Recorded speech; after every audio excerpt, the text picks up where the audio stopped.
So I wanted to take you over tonight for a little visit with Brother Lawrence in his book, The Practice of the Presence of God. And as you know, he's one of my favorite saints, just in his simple attitude toward the divine and how far it took him, and what a beautiful relationship with God he manifested over his years of practice.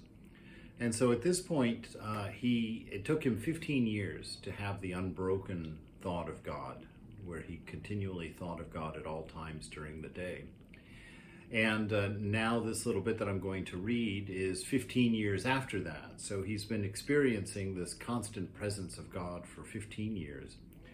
And he makes this wonderful statement here. He says, "If sometimes my thoughts wander from the presence of God, either by necessity or because of infirmity, I am presently recalled by inward motions that are so charming and so delicious that I'm ashamed to mention them."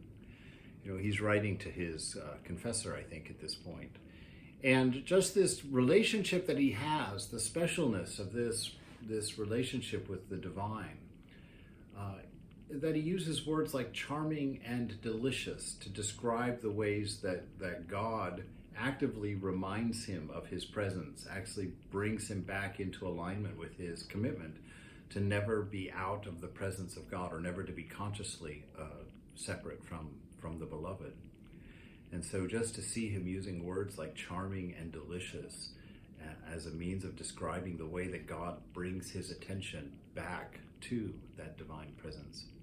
And he goes on and he says, "As for my set hours of prayer, they're only a continuation of this same exercise.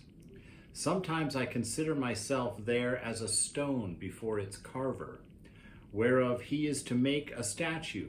Presenting myself thus before God, I desire him to form his perfect image in my soul, and to make me entirely like himself." Like himself, meaning what? Like love. That his goal is that the divine would turn him just into this bliss ball of pure love, who is able to equanimously love everyone and everything, you know, to carry that divine intelligence and that divine love and that divine presence everywhere, as he literally is the temple of this divine presence. And that he sees himself as a stone before the carver, which is pregnant with meaning. To think about the way to sit before God in prayer is as being completely available, completely surrendered. You have no opinion of your own. You have no sense of self that is contrary to this divine presence, which is your very nature. So it's not that you're mimicking some outside thing. It's that you're becoming authentic to whom you are and have always been, that divine image of God manifested in this body, in this mind.